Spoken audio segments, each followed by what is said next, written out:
Before I begin this video, I need to give a warning. In this video, I will criticize the works of certain individuals or organizations. Do not harass, dox, or bring any harm to them. I have nothing against them. I am only critiquing their works, not their character, who they are. Again, do not harass, dox, or bring any harm to those individuals or organizations.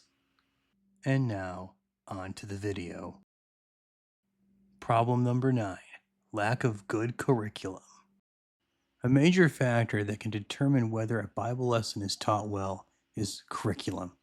Teachers who follow good curriculum allows for short lesson preparation, increased confidence for the teacher, and an effective lesson where students learn. Poor curriculum can bring down a lesson by increasing lesson preparation time, decreasing teacher confidence, and decreased learning for students, whether because the curriculum is irrelevant to Bible teaching, the curriculum is poorly written, or even worse, it teaches something incorrect, or dare I say, false. Bible curriculums are in many forms. Some are for Sunday school, others for youth groups, others for K through 12, not to mention self-study curriculums among others. I don't believe we are lacking in curriculums, but rather in finding good curriculums and knowing how to implement them. Why is this a problem? I've encountered some bad curriculum in my life. I've had to deal with not only reading bad curriculum, but having to use it in my classes.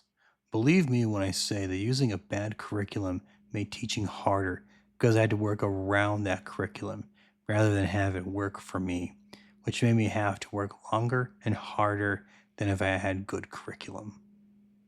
Bad curriculum have three characteristics that you must avoid as much as possible. Let's list them out right now.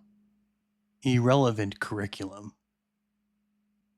Let me start with an example from my Christian high school days in 11th grade back in the late 1990s. Now, what do you think should be taught in an 11th grade Bible class? Maybe apologetics, church history, spiritual formation, biblical interpretation. Here's what was taught. My Bible teacher, who happened to also be the high school basketball coach, took half of a semester to teach us from a book called The Strong Family by Chuck Swindoll. The teacher used this book to teach us 11th grade high schoolers how to have a strong Christian family. Now, I have nothing against Chuck Swindoll. He has done a lot for the kingdom of God, and he loves Jesus, and I'm sure his books have helped many people. Of course, I have to repeat this again, don't harass this person. While I think the book itself teaches a good idea, this book was a bad choice to base a whole 11th grade Bible semester. Why? First, are 11th graders really thinking about this subject? The only thing in my 11th grade mind at the time was video games, books, movies, and girls. Building a family didn't even enter my mind. And Jesus was likely number 5 on my list of priorities, if I'm honest. I mean, I was a high schooler and a relatively new Christian. What did you expect from me at the time? I don't blame Swindoll on this since he wasn't teaching the class, and I'm almost sure he didn't intend his book to be taught at a K through 12 Christian school. I blame the teacher who chose this book and made the curriculum. Also, I don't mean to be redundant, but don't harass this teacher if you know him. Anyway, that experience makes me wonder, wouldn't it be better to teach on something more relevant to high schoolers than about raising family? There are better topics than this. Maybe teach them ethics, or apologetics, or church history. There is a whole discussion on how a Bible curriculum should be mapped out, but let's wait on that. Nonetheless, using irrelevant curriculum wastes the time of the students and doesn't teach what really needs to be taught to them.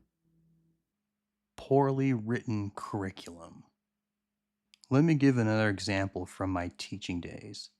When I was teaching 11th grade apologetics at a K 12 school, our class used a book called Understanding the Times by Summit Ministries, written by David Noble. It was a badly formatted book because it was over 500 pages and was written like an encyclopedia. I asked myself the question, how is a teacher supposed to teach on this subject when the book is formatted in such an unwieldy way? especially for a high school level class. Or from a high schooler's perspective, how is a high school student who has to go home and read the book and answer questions on homework assignments supposed to actually learn anything from a textbook written like an encyclopedia? Have you ever tried to read through an encyclopedia from beginning to end? No? Well, that's good because that is not how an encyclopedia is intended to be read.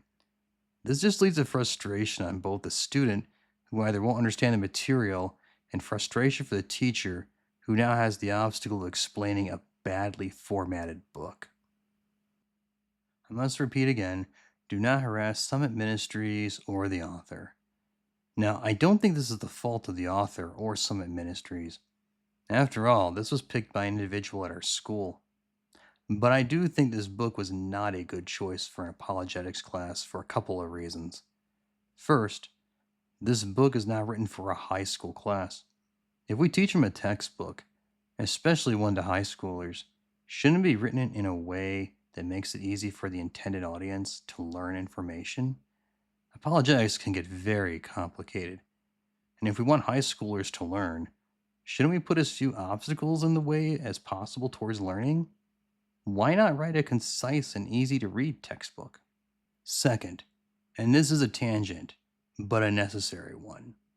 This book's main subject is a particular topic in apologetics called worldviews. Now, I'll save the discussion on what makes appropriate content to be taught in a high school apologetics class for another time. But worldviews is a starting point for apologetics, especially at the high school level.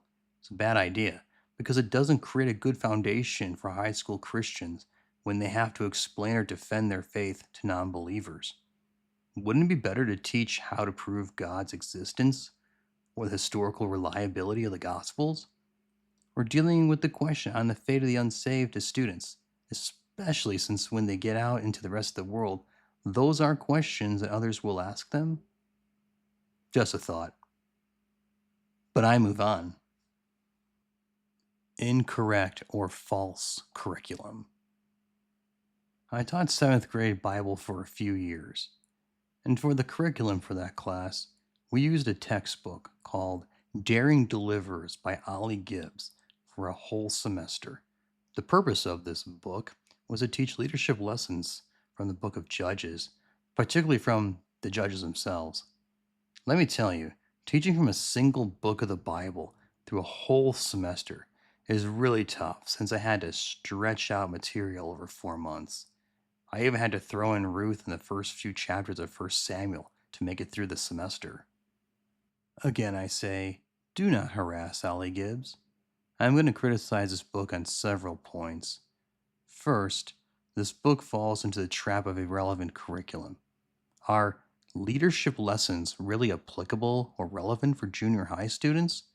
When I was in junior high, I didn't care about being a leader. I don't think any of my classmates did either. If I wrote a book about judges, I think I might direct that towards teaching history or something else.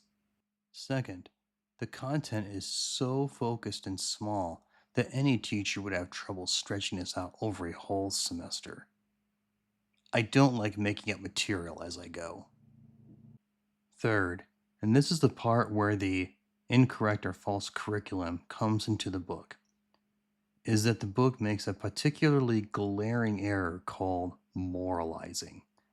Moralizing can mean a couple of things, but in this case, it is the error in thinking that the primary purpose of a story in the Bible is to teach us moral lessons.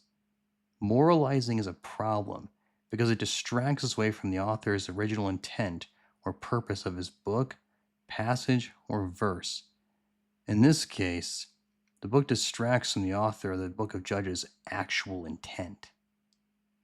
Now, I don't mean to go on another tangent, but the purpose of the book of Judges is not about teaching leadership lessons. The book of Judges is primarily a history book which narrates three things: the moral and spiritual decline of Israel, the rise and fall of the judges' system, and the need for a Davidic king. The judges themselves declined from models of virtue to corrupted individuals. Shouldn't the purpose of a curriculum on a Bible book make the message of that book clear? Now, does that mean that we as Christians cannot learn moral lessons or even leadership lessons from the judges? Yes, we can learn those kinds of things from them, but lessons must be drawn out properly, not in a way that moralizes.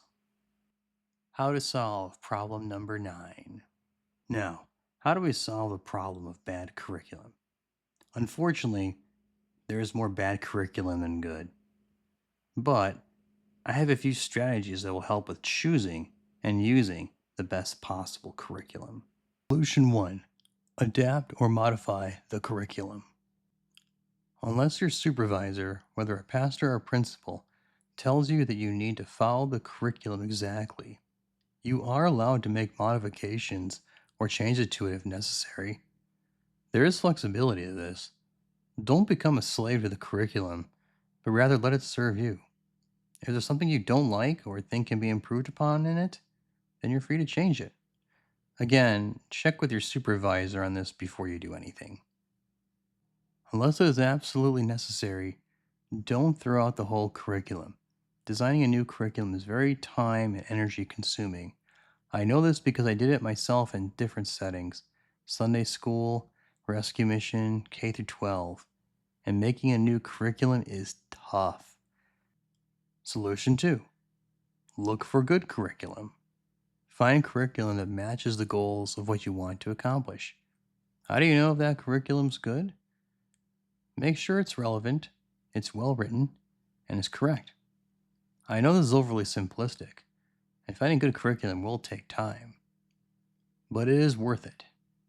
Solution 3: make your own curriculum. If there's nothing in the curriculum that works, and your supervisor says go for it, make your own. Yes, it will take time and effort, but having a curriculum that works can only benefit yourself and the students. Also, the side benefit of making your own curriculum is that you learn a subject matter really well. Solution 4: be ready if you disagree with curriculum. Be very careful about when you express disagreement on what the curriculum teaches to your audience. Expressing disagreement openly will cause students to ask questions like, "You say X, but the book says Y. So who is correct?" This can create an awkward situation that, depending on how this is handled, it could allow for some great discussion, or it could also derail and confuse students. Be careful and considerate when you express disagreement. So, what do you all think? Are my solutions good? Are they bad? Do you have other ideas on picking good curriculum? Let me know in the YouTube comments. If you like what you saw and heard, then give it a thumbs up. Or if you didn't like it, then give it a thumbs down. Either way, I thank you for watching. And if you do like what you saw, subscribe to my channel. Until then, stay theological.